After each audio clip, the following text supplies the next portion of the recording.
खालि एउटा बौद्धहरूको मात्रै हटाउने हो भने त्यो चाहिँ अन्याय हो। एउटा समुदायलाई पाखा पार्ने, एउटालाई काखा टिप्ने गर्ने काम चाहिँ सरकारले राज्यले गर्नु हुँदैन। तत्कालीन प्रधानमन्त्री केपी शर्मा ओली, तत्कालीन गृहमन्त्री, ऊर्जा मन्त्री समातेको छ प्रहरीले। यो सही थियो कि गलत थियो?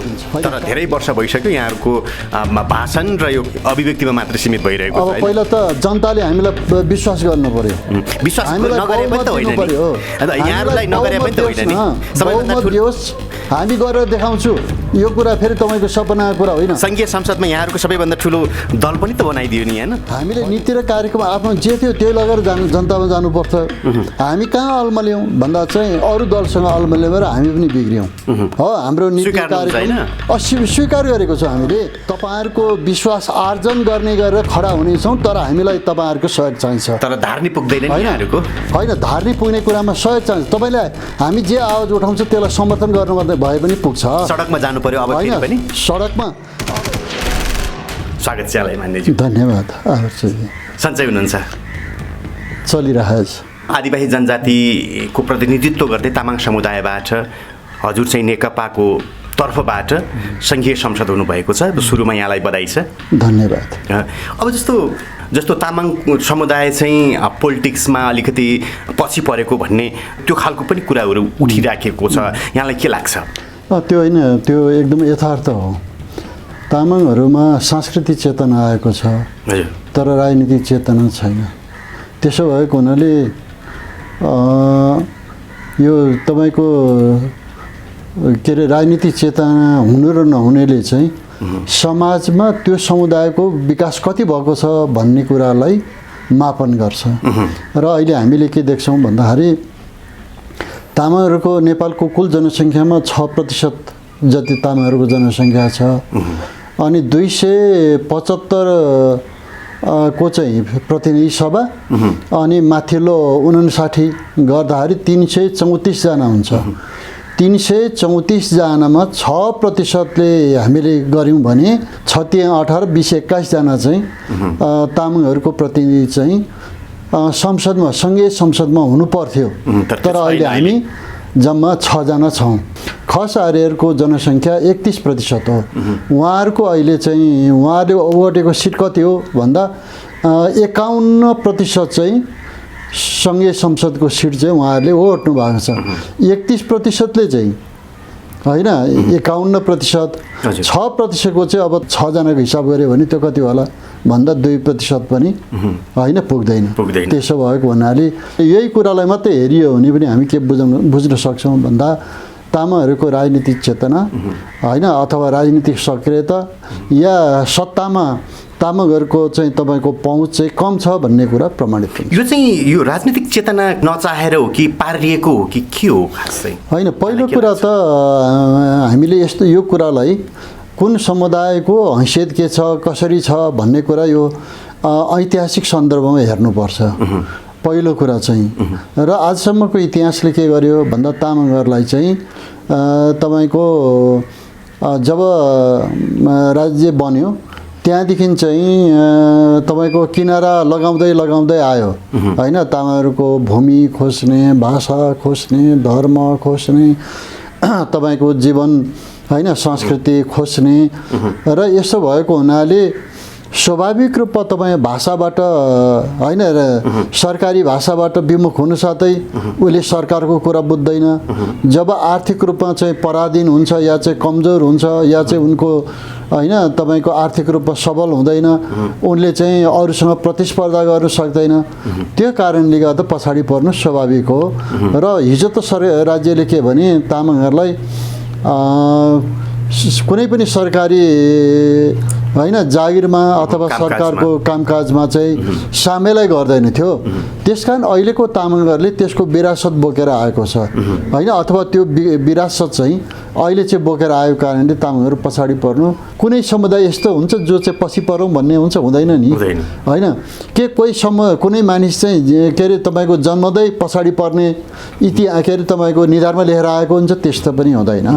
यो सबै कुरा केले गर्ने हो भन्दा राज्य होइन, राज्यको नीति अनि त्यो समाजमा भएको सामाजिक व्यवस्था र त्यो समुदायको चाहिँ त्यसप्रतिको चिन्ता होइन म केही गरौँ भन्ने जुन चाहिँ एउटा लालसा हुन्छ नि, आकाङ्क्षा हुन्छ, त्यसले डिटर्मिन गर्ने हो। त्यसो भएको हुनाले अहिलेको अवस्था त्यो भनेर थोरै कुराकानी गरौँ। अहिले भर्खरै बनेको सरकारले चाहिँ बौद्ध दर्शन प्रवर्धन तथा गुम्बा विकास समिति जो छ यसको चाहिँ खारेजी गर्ने भन्ने खालको चाहिँ अहिलेको सरकारले जुन खालको चाहिँ दण्ड चलाउने, यो खारेजी गर्ने भन्ने खालको चाहिँ बाहिर आइराखेको छ विभिन्न सामाजिक सञ्जालहरूमा। के सत्य हो?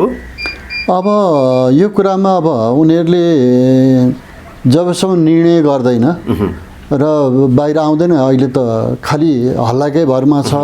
उनीहरूले अलिकति योभन्दा अगाडि पनि यो कुरा चलेको हो।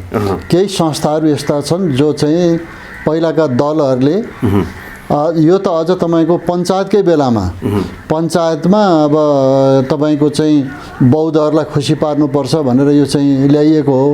यसको विकासभन्दा पनि त्यो पद्धतिलाई पञ्चायतलाई बचाउनको लागि बचाउने कुरामा बौद्ध समुदायको पनि सकारात्मक होइन अथवा चाहिँ उनीहरूलाई खुसी पार्नको लागि ल्याइएको हो। त्यो अहिलेसम्म चाहिँ यसले कन्टिन्यू होइन निरन्तरता पाइरहेको थियो र यो बेला बेलामा विवादमा आइरहेको छ। यस्तो चाहिँदैन भन्ने पनि छ, चाहिन्छ भन्ने पनि छ। तर अब यो कुरा चाहिँ के लाग्छ यहाँलाई, यो चाहिँ तामाङ समुदायहरूको विशेष गरेर बौद्ध धर्मावलम्बीहरूको लागि यो आवश्यक छ या छैन? होइन, यो संस्थाको आवश्यकता छ होइन। हिन्दूहरूको त राज्य नै बन्यो। त्यसो भएको हुनाले सम्पूर्ण ढाँचा तपाईँको के अरे कानुनभन्दा पनि हिन्दू कानुन अनुसार होइन, संस्कृति पनि हिन्दू संस्कृति। हामीले दसैँदेखि लिएर सबै कुरा मनाउँछ नि त, हिन्दू चाडबाड मनाउँछौँ। त्यस कारण सांस्कृतिक रूपमा पनि हिन्दू राज्य, धार्मिक रूपमा पनि हिन्दू राज्य, अनि अर्को चाहिँ राजनीतिक रूपमा पनि हिन्दूहरूकै बाहुल्यता भएपछि सबै कुरा हिन्दू राज्यको आधारमा चल्दै आएको। त्यस्तो अवस्थामा जब हिन्दूहरूको प्रभुत्व राज्यमा रहन्छ, यसको अर्थ के हो भने त्योभन्दा बाहिरका इतर धर्महरू चाहिँ सबै नै के हुन्छन् भन्दा सीमान्तकृत हुन्छ, किनाराकृत हुन्छ। तिनीहरूको चाहिँ तपाईँको राज्य सत्तामा आफ्नो भन्ने हुँदैन। त्यस्तो अवस्थामा त्यसको प्रवर्धन गर्नको लागि त्यो आवश्यक हुन्छ। र हामीले अहिले चाहिँ भनेको कुरा के थियो भने अब त नेपाल धर्मनिरपेक्ष राज्य हो। धर्मनिरपेक्ष राज्यमा चाहिँ राज्यको धर्म हुँदैन, व्यक्तिको धर्म हुन्छ, समुदायको धर्म हुन्छ। त्यसकारण धर्मले राज्य गर्नु हुँदैन, धर्मले पनि राज्य के अरे राज्यले पनि धर्ममाथि चाहिँ हस्तक्षेप गर्नु हुँदैन भन्ने सिद्धान्त हो धर्मनिरपेक्षता। तर यदि हटाउने भने त्यस्तो अवस्थामा चाहिँ हिन्दूहरूको पनि हटाउनु पर्ने हुन्छ होइन। खालि बौद्धहरूलाई मात्रै हटाउने भने चाहिँ त्यो चाहिँ भेदभाव हो। त्यो त्यस कारण भेदभाव गरिनु हुँदैन भन्ने चाहिँ हाम्रो सैद्धान्तिक मान्यता हो। त्यस कारण सबैलाई समभाव राखेर सबैप्रति समान दृष्टिकोण राखेर गर्ने कामलाई चाहिँ हामीले स्वीकार गर्छौँ। तर होइन खालि एउटा बौद्धहरूको मात्रै हटाउने हो भने त्यो चाहिँ अन्याय हो। यदि खारिजीको नै त्यो पास भयो भने के गर्नुहुन्छ, यहाँको भूमिका के रहन्छ? पहिलो कुरा त मैले अघि नै भने एउटा समुदायलाई पाखा पार्ने, एउटालाई काखा टिप्ने गर्ने काम चाहिँ सरकारले राज्यले गर्नु हुँदैन। हामी त्यस्तो गऱ्यो भने त्यसको विरोध गर्छौँ। त्यसो भएको हुनाले मैले अघि नै के भने धर्मनिरपेक्ष राज्य हुनु भनेको चाहिँ के भने सबै धर्मप्रति समान होइन भाव राख्ने हो। बजेट दिँदा पनि समान होइन, समान ढङ्गले सबै धर्मप्रति होइन सद्भाव राख्ने, सबै धर्मलाई होइन सम्मान गर्ने। हामीले त्यसो भएको हुनाले समान त्यो खालको राज्य बन्नुपर्छ। तर विभेद भयो भने त्यसको त हामी विरोध गर्छौँ। तामाङको एउटा वरिष्ठ व्यक्तित्व पनि हुनुहुन्छ यहाँ। अब लगभग 2/3 बहुमत भएको पार्टीले अहिले सरकार चलाइरहेको छ। अब यो बेलामा यहाँको भूमिका के रहन्छ? सबभन्दा पहिलो त अब अहिले चाहिँ लगभग 2/3 बहुमतको सरकार बनेको छ। मेरो चाहिँ उहाँहरूले राम्रो काम गरून्, मेरो त्यसको लागि बधाई पनि छ, शुभकामना पनि छ। र एउटा के अरे अब यति बेला हेर्दाखेरि प्रतिपक्षमा हाम्रो दल हुन्छ। त्यसो भएको हुनाले प्रतिपक्षको नाताले सकारात्मक काम र प्रस्तावहरूलाई हामी समर्थन नै गर्छौँ होइन। त्यसमा राम्रो काम देश र जनताको हितमा, सबै समुदायको हितमा राम्रो काम गर्यो भने त्यसमा विरोध गर्नुपर्छ भन्ने केही छैन। हामी त्यसलाई होइन के अरे सहयोगै गर्छौँ, समर्थनै गर्छौँ। अब रह्यो कुरा तपाईँले के हो भन्दाखेरि चाहिँ सम्भवतः तपाईँले यो बहुमतको सरकारबाट आदिवासी जनजातिले अहिले जे पाइरहेको छ अर्थात् नेपालको तपाईँको चाहिँ यो लोकतान्त्रिक आन्दोलन झन्डै 7 दशकभन्दा लामो छ र त्यसले अहिले चाहिँ तपाईँको यो राज्यलाई चाहिँ सङ्घीय लोकतान्त्रिक गणतन्त्रमा रूपान्तरण गरेको छ र हामीले राजनीतिक रूपमा केही अधिकारहरू प्राप्त गरेको छौँ। यो माथि आँच आउँछ कि भन्ने तपाईँको आशय भन्ने मैले बुझेँ। त्यस्तो अवस्थामा चाहिँ हामी तपाईँको चाहिँ लोकतन्त्रको रक्षाको लागि धर्मनिरपेक्षता, सङ्घीयता, समानुपातिक समावेशी अनि तपाईँको चाहिँ के अरे गणतन्त्र र अनि समाजवादप्रति उन्मुख भएको जुन राज्य संरचना बनाउने भनेर यो संविधानले जुन चाहिँ परिकल्पना गरेको छ हामी त्यसको पक्षमा उभिन्छौँ र यसका विरुद्धमा ल्याएकै कुरा कदम आउँछ भने हामी त्यसको विरुद्धमा उभिनेछौँ। जस्तो सामाजिक सञ्जाल र विभिन्न मिडियाहरूमा चाहिँ अहिलेको सत्तासीन पार्टीहरूले पनि अब संघीयता खारिजी गर्नुपर्ने हो कि भन्ने त्यो खालको आन्तरिक त्यो खालको छलफल भइराखेको हो कि भन्ने त्यो खालको कुराहरू पनि बाहिर उठिराखेको छ। यो विषयमा चाहिँ यहाँको धारणा के छ? पहिलो कुरा चाहिँ अहिले संहिता खारिजी हुन सक्दैन भन्ने मेरो विश्वास। किन भन्दाखेरि उहाँहरूको प्रतिनिधि सभामा मात्रै लगभग 2/3 हो होइन, अरू कुनै एकजना या दुईजना कुनै अर्को दलबाट लिँदाखेरि 2/3 पुग्ने सम्भावना छ।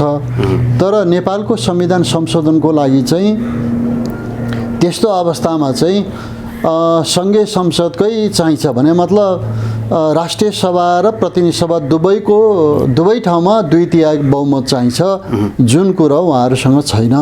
त्यसो भयो अनि त्यति मात्रै होइन, अर्को कुरा के पनि छ भन्दाखेरि यदि प्रदेश संरचना हटाउने या प्रदेश संरचनालाई परिवर्तन गर्ने हुँदा चाहिँ त्यो प्रदेशको पनि सहमति चाहिन्छ।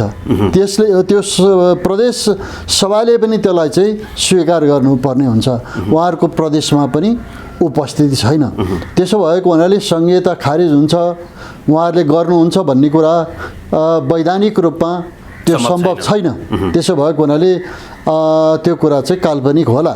अब तपाईँले भनेको कुरा के कोमा लागू हुन सक्ला भन्दा सबै दलकोलाई सहमतिमा लिएर सङ्घीय शासन प्रणालीको कुनै संरचनामा सामान्य परिवर्तन गर्ने कुरा चाहिँ सबैको सहमति हुँदाखेरि त्यो सम्भव हो। त्यसको लागि त यो संविधानको अनुसार 10 वर्षको हाम्रो केही अनुभव छ र यसले केही ठाउँमा सजिलो काम पनि गराएको छ, कोही ठाउँमा अप्ठ्यारा पनि छन् होइन। त्यस्तो अवस्थामा त्यसलाई सरलीकरण गर्ने कुरामा त हामी पनि त्यो चाहिँ अगाडि जान सक्छौँ। जस्तो अलिकति कुरा गरौँ अहिले भर्खरै बनेको नयाँ सरकार, नयाँ पार्टीको महसुस अहिले जुन कार्यशैली छ, गरिरहेको जुन गतिविधि छ, यहाँलाई कस्तो लागिरहेछ? होइन, पहिलो कुरा चाहिँ उहाँहरूले काम सुरु गरिसक्नु भएको छैन। एउटै अब तपाईँले भन्नुभएको हो भने उहाँहरूले अब हामी केही पुरानो नियमहरू खारिज गर्छौँ, संस्थाहरू खारिज गर्छौँ भन्ने उहाँले मोटो कुरा गर्नुभएको छ। यो पहिलो कुरा। अब दोस्रो कुरा के गर्नुभएको छ भन्दाखेरि अब कार्की आएको प्रतिवेदनलाई आधार बनाएर होइन केही नेतालाई उहाँहरूले पक्रिनु भएको छ। अहिले सुरुवातको कुरा यही हो होइन। जहाँसम्म केही संस्थाहरू खारिज गर्छु भन्ने कुरा छ, अघि पनि हामीले कुरा गऱ्यौँ। त्यो बाहेक चाहिँ अब आर्थिक रूपमा रहेका यो अनुसन्धान के भन्ने कुराहरू छ, त्यो चाहिँ पहिलाको पनि माओवादी केन्द्रको तपाईँको सरकार हुँदाखेरि पनि त्यो कुरा उठेको हो र त्यो खारिज गर्नुपर्छ भन्ने विज्ञहरूको चाहिँ राय छ। त्यसो भएको हुनाले त्यो बेला हामी पनि त्यो पक्षमा थियौँ है। त्यसो भएको हुनाले एउटा त्यो कुरा। तर जहाँसम्म मेरो कुरा के हो अथवा मेरो आफ्नै कुरा भनाइ पनि के हो भन्दाखेरि चाहिँ यदि आरोपित छ र त्यसमा प्रमाणित हुन्छ भने त्यो कारबाही पनि गर्नुपर्छ होइन, मुद्दा चलाउनुपर्छ, त्यो सब कुरा ठिक छ होइन। त्यसमा हामीले अब्जेक्सन गर्ने कुरा हुँदैन। तर प्रतिशोधको भावना लिएर कोही माथि पनि कारबाही गर्न हुँदैन। प्रतिशोध गर्ने कुरा चाहिँ गलत हो। त्यस कारण मैले यसमै सकिहालौँ। उहाँहरूले के भन्ने कार्की आएको त प्रतिवेदन हो, त्यसलाई सरकारले पहिला अध्ययन गरेर होइन अन्त सरकारको त फौजदारी मुद्दा लगाउनको लागि फौजदारी केस हो कि होइन भनेर प्रतिवेदनमाथि अध्ययन गरेर उहाँहरूले त फेरि होइन के अरे तपाईँको चाहिँ केस बनाउनुपर्छ नि त। अब त्यो चाहिँ त्यो जुन एउटा वैधानिक प्रक्रिया छ त्यो पनि सरकारले अपनाउनुपर्छ। अहिले जुन एउटा हतपतमा गरिएको हामीले देखिरहेको छौँ र कतै यसो गर्दाखेरि चाहिँ प्रतिशोधमा गरियो कि भन्ने देखिन्छ होइन, त्यो प्रतिशोधमा गरिनु हुँदैन। त्यसकारण विथ ड्यू प्रोसेस सरकारको अहिलेको जुन एउटा राज्य र त्यसको विधि विधान छ अथवा नियमहरू छ त्यो नियमित प्रक्रियाहरू पुर्याएर गरिने काम को सन्दर्भमा चाहिँ हामी आफैले माग गरेको कुरा पनि के हो भन्दाखेरि भ्रष्टाचार अहिलेको जल्दो बल्दो मुद्दा हो नेपालको होइन। र कतिसम्म भन्दा मै पनि कर तिर्न जाँदाखेरि पनि कर तिर्दा पनि तपाईँको चाहिँ घुस दिनुपर्ने अवस्था भएको कुरा सत्य हो त्यो होइन। त्यसो भएको हुनाले भ्रष्टाचार नियन्त्रणको लागि के अरे तपाईँको चाहिँ अगाडि बढोस् भन्ने कुरामा त हामी पनि चाहन्छौँ, किनभने हाम्रो होइन माओवादी केन्द्रको सरकार हुँदा पनि हामीले त्यो अभियान सुरु गरेकै हो होइन, तर त्यसलाई अन्तिम टुङ्गो पुर्याउन नपाएको अवस्था हो। त्यसो भएको हुनाले हामी त्यो कुरामा चाहिँ हाम्रो अवरोध हुँदैन। हामी तर के चाहन्छौँ भन्दा विथ ड्यू प्रोसेस कानुनको सबै प्रक्रिया पुरा गरेर अगाडि बढ्ने कुरामा हाम्रो समर्थन हुन्छ। मान्यज्यू जस्तो एकदमै हतार भइराखेको छ, रिजल्ट खोजिराखेको छ, यतिखेर यहाँले पनि त्यो महसुस गर्नुभएको होला। जो व्यक्तिहरू अहिले समातिरहेको छ यो सही भयो कि गलत भयो भन्ने चाहिँ यसरी एकदम सठिक रूपमा चाहिँ जनताले बुझ्ने भाषामा यहाँको पार्टी र यहाँको धारणा चाहिँ होइन के अरे कारबाहीको पक्षमा त हामीले नै भनिरहेको कुरा के हो भन्दाखेरि 46 सालैदेखिको जो राजनीतिक लाभको पदमा बसेको छ उनीहरूको चाहिँ होइन सम्पत्तिको छानबिन गरेर कारबाही गरिनुपर्छ भन्ने कुरा त हाम्रो मागै हो होइन। हामीले त्यो कुरा आफैले उठाएको छौँ। त्यसो भएको हुनाले यो प्रक्रियामा गरिने कारबाहीको विरुद्धमा हामी छैनौँ, तर हाम्रो एउटै मात्रै कुरा के हो भन्दा राजनीतिक प्रतिशोध साँधिनु हुँदैन र एउटा प्रोसेसको आधारमा जानुपर्छ। मैले सोध्न खोजिरहेको प्रश्न फेरि पनि म दोहोऱ्याउँछु अझ जनताहरूले दर्शकहरूले बुझ्ने भाषामा। तत्कालीन प्रधानमन्त्री केपी शर्मा ओली, तत्कालीन गृहमन्त्री, ऊर्जा मन्त्रीलाई जसरी चाहिँ अहिले समातेको छ प्रहरीले, यो सही थियो कि गलत थियो? होइन, कार्की आयोगलाई रिपोर्ट बनाएर प्रतिवेदनको भर मात्रै त केस बन्दैन। केसको लागि त के हो भने सरकारको निकाय छ नि त होइन, अनुसन्धान गर्ने निकायहरू छ, भ्रष्टाचार निवारण आयोग छ, त्यस्तै गरेर तपाईँको चाहिँ सिआइबी प्रहरीभित्र गृह मन्त्रालयभित्र अनुसन्धान होइन निकाय छ। त्यसो भएको हुनाले के हो मेरो कुरा के हो भन्दाखेरि चाहिँ ड्यू प्रोसेस अथवा जे प्रक्रिया छ त्यो प्रक्रिया पुरा गर्दै जानुपर्छ। त्यसो गऱ्यो भने त्यो सरकार पनि दोषी हुँदैन, किनभने एउटा निश्चित प्रक्रियाबाट आयो भन्ने हुन्छ नि त।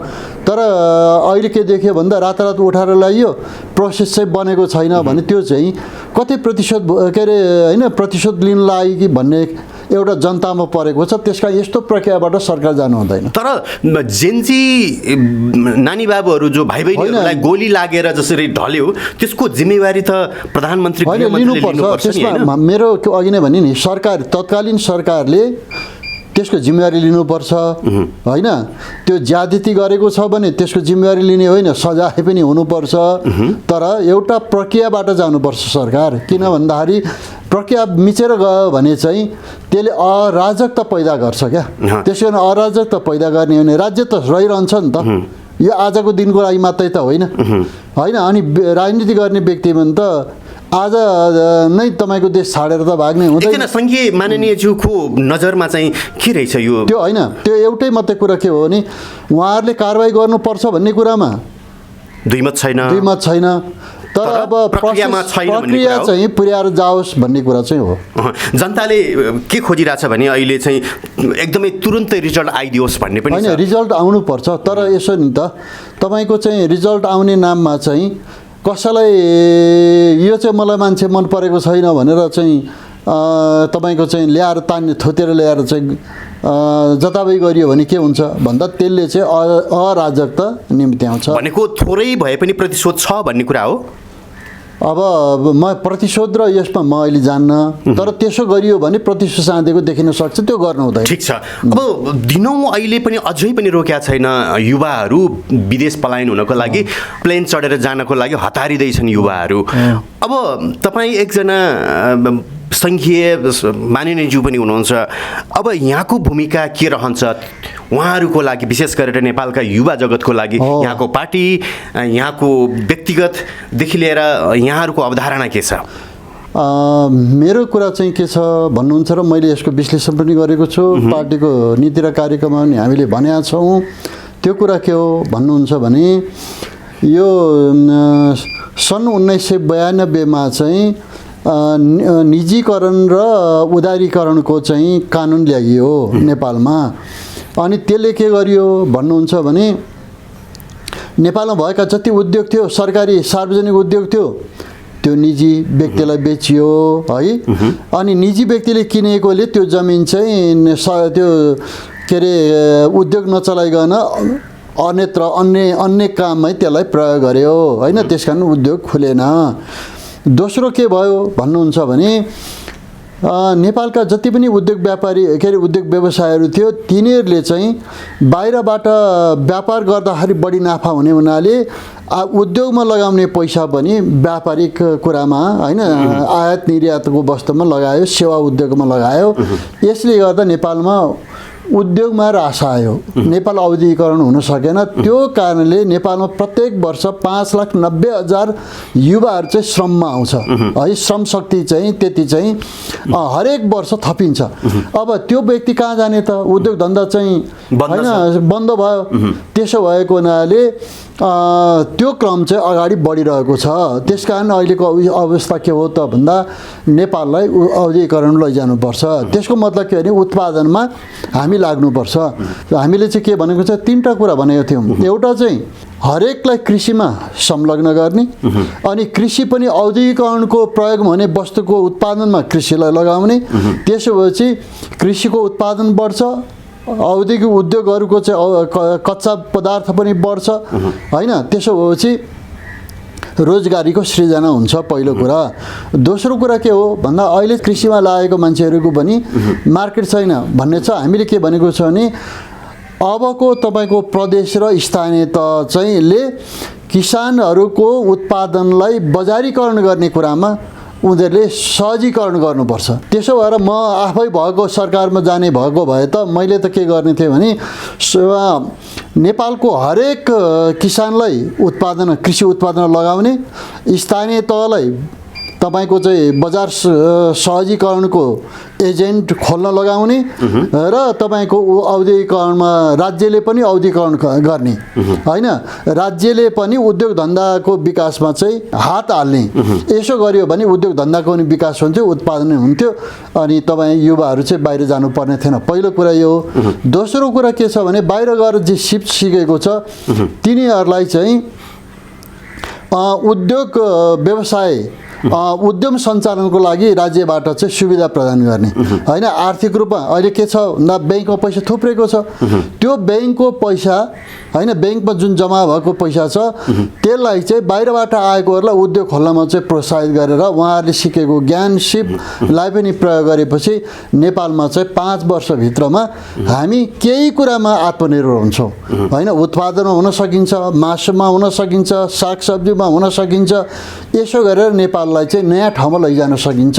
यो हाम्रो योजना हो। ठिक छ मान्यज्यू, अलिकति कुरा गरौँ हजुरको पार्टी जो नेपाल कम्युनिस्ट पार्टी सुरुवातको समयमा ठुलो पार्टी बनेको थियो, एउटा बहुमतकै पार्टी थियो। बिस्तारै घट्दै घट्दै घट्दै अहिले त पार्टी नै माओवादी नामै परिवर्तन गरेर नेपाल कम्युनिस्ट पार्टी मात्रै बनेको छ। नेपाली कम्युनिस्ट पार्टी हजुर, थोरै मात्रै सिटमा यहाँहरू खुम्चिनु भएको छ। के छ अब भविष्य नेपाली कम्युनिस्ट पार्टीको? खस्किँदै गएको अथवा चाहिँ महत्त्व घट्दै गएको हो, आवश्यकता नभएको हो भन्ने यहाँलाई लाग्छ? के हो, खास नबुझेको हो कि यहाँहरूको पार्टी? पहिलो कुरा त के हो भन्नुहुन्छ भने जब विश्वमा पुँजीवादको विकास भयो नि, पुँजीवादले सर्वहारा वर्ग, श्रमजीवी वर्ग जन्मायो। त्यसकारण वर्ग चाहिँ जन्मायो, तर त्यसको भलो गर्ने हित गर्ने काम चाहिँ गरेन त्यसले। त्यसकारण स्वाभाविक रूपमा श्रमिक वर्गले चाहिँ आफ्नो व्यवस्था समाजवादी व्यवस्थाको माग गर्यो। हजुर। त्यसो भएको हुनाले जब पुँजीवादको विकास हुन्छ स्वाभाविक रूपमा समाजवादी अवधारणा अटोमेटिकली आउँछ है, त्यसलाई चाहिँ नकार्न सकिन्न। किनभने श्रमिक वर्ग जन्माउँछ, उत्पीडित समुदाय जन्माउँछ। त्यसकारण नेपालको सन्दर्भमा नि कुरा के हो भन्नुहुन्छ भने जबसम्म श्रमजीवी वर्ग रहन्छ, जबसम्म गरिब विपन्न किसानहरू रहनेछन्, जबसम्म आदिवासी जनजाति, दलित, महिला, मधेसी, अल्पसङ्ख्यक होइन मुस्लिम जस्तो उत्पीडित समय रहनेछ, हाम्रो जस्तो पार्टीको भूमिका समाप्त हुँदैन। किन भन्दा समाजवादी अहिले जुन चाहिँ खालको सरकारको ढर्रा छ, उहाँहरूले नीति कार्यक्रम जुन बनाउनु भएको छ, उहाँले मध्यम वर्गभन्दा माथिको कुरा मात्रै गर्नुभएको छ। त्योभन्दा तलको कसले गर्छ भन्दा त्यो हामी नै गर्ने हो, हाम्रो नीति र कार्यक्रमले नै गर्ने हो। त्यसो भएको हुनाले हाम्रो पार्टीको सान्दर्भिकता अन्त्य हुँदैन। यो क्षणिक रूपमा हामी घटेको छौँ, तर दीर्घकालमा के हो भन्दाखेरि हाम्रो महत्त्व बढ्छ। किनभने हामीले अघि मैले भने नि सन् 1992मा उदारीकरण र निजीकरणको कारणले यो अहिलेको गति भएको छ। किन भन्दाखेरि मान्छे उद्योग धन्दा छोड्यो, उत्पादन छोडेर तपाईँको चाहिँ व्यापारमा लाग्यो, व्यापारमा लागेपछि रोजगारी बढेन, रोजगारी नबढेपछि देशको छोराछोरी विदेश जानु पर्यो। यो त त्यो कारणले हो नि त। अब त्यही नीतिलाई लिएर अगाडि देश जान्छ भनेर अहिलेको सरकारले भन्यो भने त्यो नीतिको कारणले अहिले यो हालत छ। अब यही नीतिलाई फेरि पनि निरन्तरता दियो भने के हुन्छ भन्दा अझ हामी परनिर्भर हुन्छ र हाम्रो अर्थतन्त्र कोल्याप्स हुन्छ। किन भन्दाखेरि अहिले हाम्रो देशको रेभिन्यू भनेको के हो, राजस्व भनेको के हो भन्दाखेरि त्यो चाहिँ त के अरे रेमिटेन्स हो, अथवा त हाम्रो छोरछोरीले बाहिर गएर पठाउने पठाएको पैसा हो। अनि अर्को चाहिँ उनीहरूले हामीलाई यहाँ पैसा पठाउँछ, हाम्रो के अरे सबै मान्छे काठमाडौँमा भेला भएर विदेशबाट ल्याएको प्याकको सामान चाहिँ किनेर खान्छ होइन। अनि के हुन्छ भन्दा बाहिरबाट ल्याएको पैसा यहाँ जम्मा भएर यसले यहाँ त्यो के भन्छ विकास गराउँदैन। विदेशको चामल ल्याएर खाएर विदेश पैसा पठाइन्छ भनेपछि त हाम्रो देश त धनी हुँदैन, हाम्रो समृद्ध त हुँदैन, हाम्रो अर्थतन्त्र बलियो हुँदैन। त्यसो भएको हुनाले यसलाई ब्रेक गर्नुपर्छ। त्यो ब्रेक गर्नको लागि को चाहिन्छ भन्दा हाम्रो दल चाहिन्छ, हाम्रो विचार चाहिन्छ। म त के भन्छु भने हामी जस्तो जसले यो विषयमा सोध्छौँ नि, त्यो जुन एउटा विशेष सरकार छ त्यसलाई ब्रेक गरेर नयाँ ढङ्गले चाहिँ होइन तपाईँको चाहिँ इकोनोमीलाई अगाडि लैजाने सिद्धान्त र विचार र नीति चाहिन्छ। अब त्यो नीति भनेको कोसँग हुन्छ भन्दा जुन दलले श्रमजीवी वर्ग, विपन्न र किसानहरूको र उत्पीडित समुदायको मुद्दालाई उठाउँछ त्यो दल चाहिन्छ। अहिले नेपालमा त्यो दल भनेको चाहिँ हामी नै हौँ।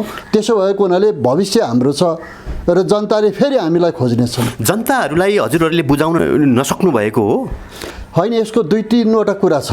यहाँहरूको सिटहरू सङ्घीय संसदमा स्थानहरू एकदम कम होइन, कम भयो। त्यो कमको कारण के हो भन्नुहुन्छ भने पहिलो कुरा के हो भन्दाखेरि चाहिँ पहिला माओवादी होइन, अघि तपाईँले एकीकृत नेकपा माओवादीको कुरा गर्नुभयो नि, त्यो बेलामा चाहिँ जनताप्रति जनताको ठुलो आशा थियो। त्यसकारण जनताले भोट पनि दियो होइन, ठुलो पार्टी पनि बनायो।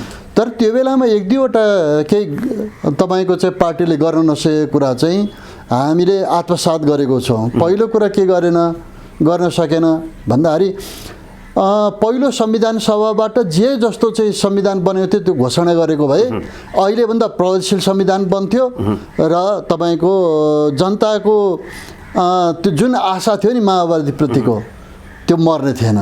तर त्यो संविधान घोषणा नगरेपछि हामी कहाँ पुग्यौँ भन्दा पुरानो ठाउँतिर गयौँ। त्यसले गर्दा एउटा कुरा यो हो। दोस्रो कुरा के हो भन्दाखेरि चाहिँ अब राजनीति व्यवस्थामा त परिवर्तन भयो। किन भन्दा नेपालको विकास किन भएन भन्दाखेरि पहिला हाम्रो एकदमै अठोटको कुरा के थियो भन्दा नेपालमा सामन्तवाद र साम्राज्यवादले गिजोलेको छ। सामन्तवाद र साम्राज्यवादबाट मुक्त गरिन्छ नेपाल र नेपाली जनतालाई, तब नेपालको विकास हुन्छ। हाम्रो सिद्धान्त यही हो। हामीले के गर्यौँ भने राजनीतिक रूपमा परिवर्तन ल्याउने कुरामा हामी अगाडि गयौँ, तर हामीले जुन मात्रामा त्यो सामन्तवाद र साम्राज्यवादलाई फ्याल्नु पर्थ्यो त्यो फ्याल्न सकेनौँ, पहिलो कुरा। दोस्रो कुरा के हो त भन्दा सरकारमा गइसकेपछि हामीले नीति र कार्यक्रम आफ्नो जे थियो त्यही लगेर जनतामा जानुपर्छ। हामी कहाँ अल्मल्यौँ भन्दा चाहिँ अरू दलसँग अल्मल्यौँ र हामी पनि बिग्रियौँ हो। हाम्रो नीति कार्यक्रम स्वीकार गरेको छौँ हामीले। हामी अरू दलसँग यथास्थितिवादी दलसँग बसेपछि त हाम्रो नीति कार्यक्रम त लागू त हुँदैन। कसको लागू हुने भयो भन्दा जोसँग मिलेको छौँ त्यसकै लागू हुने भयो। त्यसो भएको हुनाले जनतामा जे बाचा गरेको थियो त हामीले पनि डेलिभरी दिन सकेनौँ। त्यो कारणले यो विकर्षण भएको हो। हामीले अहिले त्यो गल्ती महसुस गरेका छौँ। हामीले अहिले के भनेको छौँ त्यस कारण हामी सचिन्छौँ। जनताले हामीलाई होइन साथ दिनुपर्छ भनेर हामी गएको हौँ। तर अहिले हामीलाई तपाईँले भन्नुभयो जस्तो फुल फ्लेज हामीलाई विश्वास गरेन। के भन्यो भन्दाखेरि चाहिँ नयाँ हो नयाँ भनेर भने नि त होइन त। अहिले त तपाईँको नयाँ पार्टी नयाँ मान्छे भनेर खोजे। मलाई लाग्छ के भने अबको 5 वर्षमा अहिले नयाँ भएको पनि पुरानो हुन्छ त्यो बेलामा। अनि अब मलाई के लाग्छ भन्दाखेरि हामीले जे गर्दै थियौँ र जे बाटो हामी अगाडि हिँडेको छौँ यदि अहिलेको सरकार त्यो बाटोमा जान सकेन हो भने त्यो बेलामा हाम्रो नीति र कार्यक्रम नै जनतालाई चाहिन्छ र जनता फेरि हामी अगाडि बढ्छौँ। मान्यज्यू यहाँहरूले गर्नुभएको जुन लोकतान्त्रिक गणतन्त्र सङ्घीय लोकतान्त्रिक गणतन्त्र र धर्मनिरपेक्षको अवधारणा ल्याउनु भएको थियो होइन।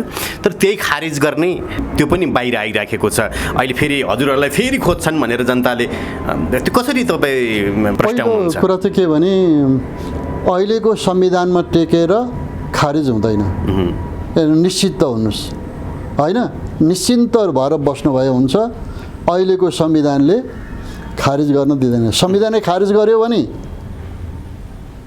अर्को सोचौँला। तर अहिलेको व्यवस्था अहिलेको संविधानबाट खारिज हुँदैन पहिलो कुरा। दोस्रो कुरा के हो यदि खारिज भयो भने के हुन्छ नि त खारिज त गर्नलाई एकछिनको लागि खारिज गर्यो भने के हुन्छ? खारिज गर्यो भने हामी पञ्चायतको ठाउँमा पुग्छौँ। सम्पूर्ण नीति निर्माण गर्ने मात्रै होइन बजेट बनाउने बजेट खर्च गर्ने सारा कुरा केन्द्रमा जान्छ। अनि तपाईँको एकात्मक राज्य सुरु हुन्छ। अनि तपाईँको पिउन भर्ना गर्नु पनि सिंहदरबार आउनुपर्ने हुन्छ। मान्यज्यू अब तपाईँको नेपाली जनताले यस्तो गरेर यो अहिलेको त के भएको छ भन्दा त्यो त बजेट पनि तपाईँ एउटा मात्रै म तपाईँलाई भनौँ पहिला जब यहाँ चाहिँ पञ्चायत थियो र बहुदलीय व्यवस्था मात्रै थियो नि गणतन्त्र भएको थिएन त्यो बेलामा नेपालको बजेटको 5 देखि 7% मात्रै राजस्व चाहिँ बजेट चाहिँ स्थानीय तहमा जान्थ्यो, पालिकाहरूमा जान्थ्यो, त्यो बेलाको गाविसहरूमा जान्थ्यो। अहिले कति जान्छ थाहा छ? अहिले 22-24% जान्छ।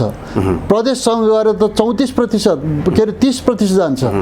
हामी तपाईँको 30% राजस्व तल गएको ठाउँबाट फर्केर फेरि 5%सम्म खुम्च्यौँ भने देश के हुन्छ? तर त्योभन्दा पनि एडभान्स सिस्टमहरू एडभान्स मोडलका अवधारणाहरू आउन सक्छन् नि मान्यज्यू? होइन अब हेर्नुहोस् संसारभरि चलेको कुरा के हो भन्दाखेरि बजेट तल लैजाने पद्धति भनेको चाहिँ संहिता हो।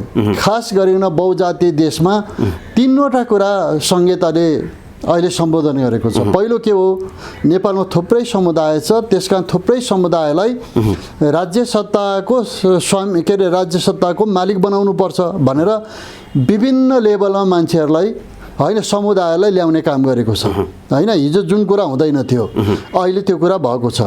त्यसो भएको हुनाले समुदायको आकाङ्क्षा राज्य सत्ता स्वशासनको जुन छ नि त्यो कुरा एउटा भयो। दोस्रो कुरा सिंहदरबारमा थुप्रिरहेको स्रोतलाई 30% लगेको छ होइन। यो चाहिँ दोस्रो कुरा हो। अझ हाम्रो योजना त के छ भन्दा र विश्वमा अरू ठाउँमा तपाईँको चाहिँ स्विजरल्यान्डको कुरा गर्यो, जर्मनीको कुरा गर्यो होइन, युरोपको नर्थको देशहरूको कुरा गर्यो भने त संहिता भएको ठाउँमा त केन्द्रमा त 3टा अधिकार मात्रै हुन्छ, परराष्ट्र, रक्षा, मुद्रा। बाँकी सबै अधिकार र बजेट त 70% बजेटसम्म तल जान्छ क्या। अहिले त हाम्रोमा त्यो छैन। त्यसको हामी के चाहन्छौँ भने 60 देखि 70% बजेट त तल जानुपर्छ। त्यसो गऱ्यो भने तलको विकास हुन्छ भन्ने हाम्रो डिजाइन हो। अब तपाईँको संहिता नै खारिज गर्यो भने के हुन्छ भनेपछि अहिले चलिराखेको सङ्घीय संरचना यो संरचना ठिक छ? यो संरचना पर्याप्त छैन। म त्यो कुरामा चाहिँ फेरि म विश्वस्त छु। यो अहिले हिजोको तुलनामा यो प्रगतिशील छ होइन। पञ्चायतको तुलनामा पहिला चाहिँ संहिता नभएको अवस्थाको तुलनामा संहिताले अहिले जे गरेको छ यो प्रगतिशील छ होइन। यो राम्रो गरेको छ यसले, तर यो पर्याप्त छैन। त्यसो भएको हुनाले यसमा ल्याउने सुधार गर्नुपर्छ। अझ सुधार गरेर जाने कुरा चाहिँ के हो भन्दाखेरि मैले देखेको 3वटा कुरा सुधार गर्नुपर्छ। एउटा कुरा चाहिँ के हो भन्दा वित्तीय संहिता लागू गर्ने, यो 20% 30% राजस्व मात्रै होइन 60% राजस्व तलबाट खर्च गरिनुपर्छ स्थानीय तहबाट। पहिलो एउटा यो। दोस्रो कुरा के हो भन्नुहुन्छ भने अहिले पहिचानको कुरामा तपाईको चाहिँ यसले अवरोध गरेको छ होइन। जस्तो कोशीको आन्दोलन छ नि, कोशी प्रदेशको नाम राखेपछि त्यो आन्दोलन भयो। यहाँ चाहिँ तामसालिङदेखि लिएर विभिन्न समुदायले आन्दोलन गरेको कारणले गर्दा मधेसमा आन्दोलन भयो। अहिले पनि त्यो कुरा सकिएको छैन। आज नउठ्ला तर भोलि गएर फेरि पनि त्यो आन्दोलनको रूपमा त्यो आन्दोलन उठ्न सक्छ। त्यसो भएको हुनाले यसलाई पुनर्सङ्गठन गरी होइन पहिचानसहितको चाहिँ तपाईँको विकासको अवधारणामा जानुपर्छ। त्यसो भएको हुनाले यो प्रगतिशील बन्छ, अझ प्रगतिशील हुन्छ। अझ जनतालाई हामीले चाहिँ अझ बढी अधिकार दिने ठाउँमा जानुपर्छ। अब यो दोस्रो कुरा भयो। तेस्रो कुरा के हो भन्दा न्याय प्रणालीमा पनि संहिता लागू भएको छैन। त्यस कारण न्याय प्रणालीलाई पनि संहितामा लैजानुपर्छ। यो 3टा कुरा। अझ मैले अर्को एउटा थप्ने कुरा चाहिँ के छ भन्नुहुन्छ भने अहिले जुन खालको चाहिँ तपाईँको चाहिँ यो हामीले विकासको मोडेल भनेर भनिरहेको छौँ नि, यो आर्थिक विकासको मोडेललाई परिवर्तन गरेर नयाँमा जानुपर्छ। र मेरो त अहिले मान्छे जुम्लामा स्याउ रोप्छ नि, अनि स्याउ रोपेपछि चाहिँ बजार कहाँ खोज्छ भन्दा काठमाडौँ होइन। जुम्लामा स्याउ फल्छ, त्यसलाई बोकेर प्लेनबाट नेपालगञ्ज पुर्याउँछ, अनि नेपालगञ्जबाट फेरि प्लेन चढाएर काठमाडौँ ल्याएर बिक्री गर्छ। मेरो कुरा के हो भने अब मार्केट त्यस्तो होइन। मार्केट चाहिँ त्यो प्रदेशलाई बनाउनुपर्छ। त्यसो भएर मेरो कुरा चाहिँ के छ भने हरेक प्रदेशमा चक्रपथ बनाउनुपर्छ। जस्तो यो क्षेत्रमा तामसालिङ चक्रपथ बनाउने, काठमाडौँ बाहिरको 9वटा जिल्लालाई जोडेर एउटा चाहिँ चक्रपथ यहाँ भएको चक्रपथ जस्तै बनाउनुपर्छ। त्यसो गर्यो भने मार्केट त्यो गरियो भने पूर्व पश्चिम जुन राजमार्ग छ उत्तर दक्षिणबाट आएको अहिले त तपाईँको करिडोर पनि छ, जहाँ मेल खान्छ त्यो ठाउँमा चाहिँ सहर बनाउनुपर्छ, नयाँ सहर। यसो गर्यो भने औद्योगिक सहर पनि बन्यो, सांस्कृतिक विकास बन्यो। काठमाडौँमा मात्रै केन्द्रित हुने मान्छेहरू प्रदेशमा पनि जान्छ, अनि बाहिर जुम्लाको चाहिँ स्याउ बेच्नु यहाँ ल्याउनु पर्दैन क्या, त्यहीँ नि मार्केट पनि बन्छ। त्यस कारण एउटा नयाँ अवधारणाको यो देशलाई आवश्यकता छ। र मैले त भनिरहेको छु यो अवधारणा गयो भने हामी चाहिँ 10 वर्षमा नेपालमा तपाईँको चाहिँ नेपालको समृद्धि के अरे जुन हामीले भने आकाङ्क्षा चाहिरहेका छौँ नि, हामी अहिलेको अवस्थाबाट 3 गुणा विकास गर्न सकिन्छ। तर धेरै वर्ष भइसक्यो यहाँहरूको भाषण र यो अभिव्यक्तिमा मात्र सीमित भइरहेको छ। अब पहिला त जनताले हामीलाई विश्वास गर्नु पर्यो। विश्वास नगरे पनि त होइन नि, यहाँहरूलाई नगरे पनि त होइन नि। सबैभन्दा ठुलो हामी गरेर देखाउँछु यो कुरा फेरि तपाईँको सपनाको कुरा होइन। सङ्घीय संसदमा यहाँहरूको सबैभन्दा ठुलो दल पनि त बनाइदियो नि होइन। त्यो बेलामा चाहिँ संविधान बनाउने कुरा थियो हजुर होइन। त्यसकारण त्यो एउटा मौका चुक्यो। तर अहिले म आफू पुगेको र मेरो विचार जुन अहिले मैले तपाईँ अगाडि राखिआएको छु, म यो पहिलोचोटि हो। मैले पहिला बाहिर बसेर पैरवी गरेँ तर यसको सुनवाई भएको थिएन। म अहिले त्यहाँ पुगेको छु, फेरि पनि म पैरवी गर्छु होइन। किनभने अहिले मेरो त सरकार बन्दैन। यहाँहरूको ढाँचा, यहाँहरूको मोडल, यहाँहरूको विचार परिवर्तन छ भएको छ भनेर जनताले कसरी पत्याउने? होइन, यो कुरा त अब यही हो माध्यम। पहिलो कुरा तपाईँहरूले यो कुरालाई यो सन्देश पुर्याइदिनु पर्यो होइन, आम जनतामा पुग्नु पर्यो। मैले अबको संसदमा यो विचार राख्छु, त्यस कारण यो दोस्रो प्लेटफर्म होला। तेस्रो कुरा चाहिँ के हो भने यो मोडालिटीको विषयमा नेपालको बुद्धिजीवीहरू जसले यो विचार बनाउँछ नि त होइन, नयाँ सृजना गर्छ, त्यो ठाउँमा लैजाने काम चाहिँ बुद्धिजीवीहरूसँग पनि मैले यो कुरालाई विचार विनिमय गरेर परामर्श गरेर यसलाई होइन एउटा मोडालिटी के भन्छ जनतामा यो चाहिँ देशमा लागू गर्न सकिने मोडेलको रूपमा यसलाई चाहिँ विकास गर्ने कुरामा चाहिँ मेरो प्रयत्न हुन्छ। त्यसो हुँदाखेरि मलाई के लाग्छ भने भविष्यमा यसले काम गर्छ र विकास हुने यसरी नै। मान्यज्यू, हामी अन्तमा छौँ। मलाई थोरै अहिलेको बालेन शाहको नेतृत्वमा चलिरहेको सरकार सत्ता र त्यसै गरी पूर्व भनौँ तत्कालीन केपी शर्मा ओली लगायत जुन उहाँहरूको जुन सत्ता र जुन खालको कुराहरू जुन देख्नु भएको छ नि यहाँहरूले, केपी शर्मा ओलीलाई चाहिँ हजुरले अपराधी हो या होइन, थोरै अलिकति बताइदिनुहोस् न यहाँको अब तपाईँले एकदमै कस्तो, किनभने अहिलेको सत्ताले मलाई यसरी भनौँ यसलाई, म सबभन्दा पहिलो कुरा अपराधीको रूपमा अहिले हदगडी लागेको छ। म एउटा राजनीतिक भएको हुनाले मैले राजनीतिक विश्लेषण गर्छु क्या, कृपया। होइन, के छ भन्दाखेरि नेपालमा अहिले 4वटा राजनीतिक शक्तिहरू छन्। एउटा शक्ति चाहिँ पुरातनवादी छ, होइन, पश्चगामी छ, त्यो जसको नेतृत्व राप्रपाले गरेको छ।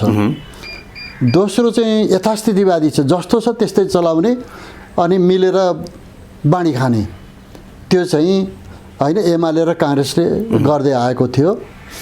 अब तेस्रो शक्ति चाहिँ के हो भन्दाखेरि अहिले नयाँ शक्तिको रूपमा आएको छ। उनीहरूको चाहिँ जनताले आशा गरेको छ तर देश कहाँ जान्छ भन्ने कुनै नक्सा छैन, होइन, यो खालको अवस्थामा छ। एउटा हामी छौँ, हिजो सरकारमा बसेको अनुभव, जनयुद्धको अनुभव भएको र देशलाई कहाँ लैजाने भन्ने रोड म्याप पनि भएको हामी छौँ। त्यसो भएर मलाई अहिले लागिरहेको कुरा के छ भन्नुहुन्छ भने अहिलेको सरकारले यही पुरानो ढर्रालाई मात्रै मेरो शुभकामना छ भनेर राम्रो गरून्, हामीले समर्थन गर्न पाओस्, होइन, उनीहरूलाई धन्यवाद दिने काममा हाम्रो समय 5 वर्ष बित्योस्।